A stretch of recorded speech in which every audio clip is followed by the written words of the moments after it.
پاکستان بمقابله نیوزیلینډ څومره چې هم پښتانه دي نو هغې ټول تیرا مخې ته شي. ځکه ملګرو چې یو ځلې بیا د پاکستان کرکټ ټیم چې کوم پښتانه دي نو هغوی حد وکړو.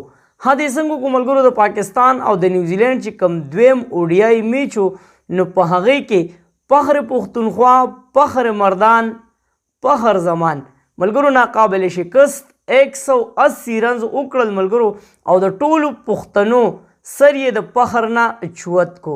او بیا زموږ ملګرو محمد رضوان هم نن 50 وهله، کنګ بابر اعظم هم نن 50 وهله ملګرو. نیوزیلینډ اولنی بیټینګ وکړو ملګرو، په سکور بورډ باندې 336 رنز ټارګټ کېښودو.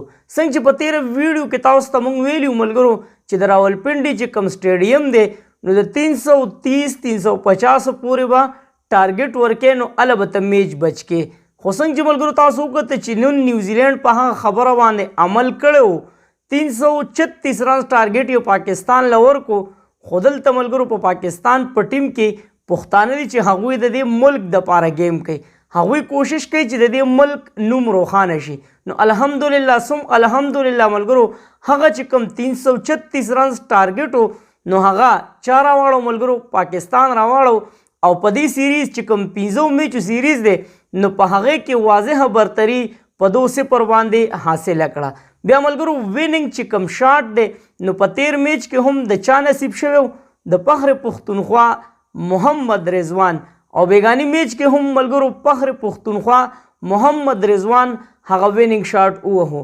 خو دلته ملګرو د نیوزیلینډ میچل چې کوم دی نو د هغه هم صفت کول پکار دی، ځکه چې د هغه هم دویمه سینچري وه. اولني اوډیايي کې هم میچل ملګرو سینچري ووهله، او لګاتار دې بل میچ کې هم وکړل. نیوزیلینډ چې کوم 337 رنز ټارګټ پاکستان ته ورکړی دی نو په هغې کې ډېر زیات اهم کردار ادا کړی دی. نن ملګرو په پاکستان کرکټ ټیم کې ډېر غټ چینج شوي. که تاسو وګورئ ملګرو نو موږ ویل چې احسان الله دې راولي، خو احسان الله له ملګرو نن د چا په ځای باندې مقرر کړی وه؟ د شهنشاه آفریدي. څنګه تاسو ته معلومات دي ملګرو چې شهنشاه آفریدي هغه سرجري کړې وه نو هغه ته د آرام ضرورت و.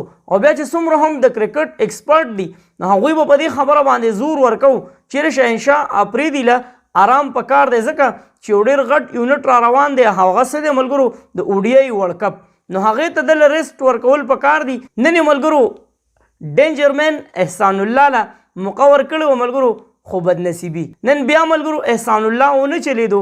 خو نن څوک وچلیدو ملګرو؟ حارث رؤوف بهترین بالنګ وکړو او 4 وکټې واغستې. پاکستان بالنګ خو ملګرو نن لږ مایوس کونو، خو دلته کې کنګ بابر اعظم یو ځلې بیا ټاس ګټلی او دعوت یې د نیوزیلینډ ټیم له ورکړی. نو چیسنګ ملګرو د دې راولپنډي چې کوم سټیډیم دی نو په دې باندې چیسنګ ډېر زیات بهترین کیږي.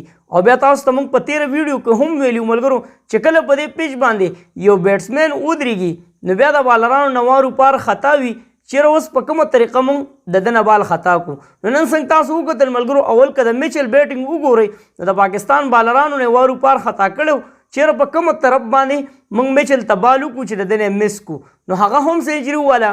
او بیا فخر پښتونخوا فخر زمان ملګرو نو هغه چې ودرېدو نو تاسو وکتل ملګرو ناقابل شکست اننګز ولوبو او 180 رنز یې وکړه. خو دلته ملګرو بیګا د نیوزیلینډ چې کوم فیلډینګ و نو هغه ډېر زیات مایوس کونو.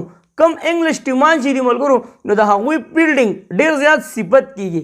خو بیګا چې نیوزیلینډ کم فیلډینګ کړی ملګرو نو د فخر زمان یې ډېر زیات کیچونه مس کړل. نو د هغې له کبله فخر زمان بهترین بیټینګ وکړو.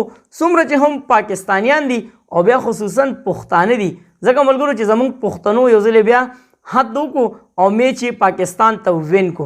نو ملګرو څومره چې هم پښتانه دي هغوی ته دې مبارک شي، څومره چې هم پاکستانیان دي نو هغې ټولو ته ډېر زیات مبارک شي.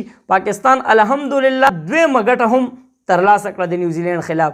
تاسو وایئ ملګرو چې کومې تبدیلیانې په ټیم کې شوي وي نو آیا دا کسان ټیکو او که نه، یا د دغه کسانو په ځای څوک لوبول پکارو؟ هغه زموږ سره په کمنټس کې لازمي شریک کړئ. او کومه لمحه د میچ په تاسو باندې ښه ولګېده هغه هم زموږ سره په کمنټس کې شریک کړئ. چېرته مې الله خاد آباد او خوشحاله ساته. د زړه نه یو ناره پاکستان زنده باد، پښتون زنده باد، تل دی وي، آباد دی وي زموږ وطن پاکستان دی او مسلمان دی وي. د لوی الله په امان.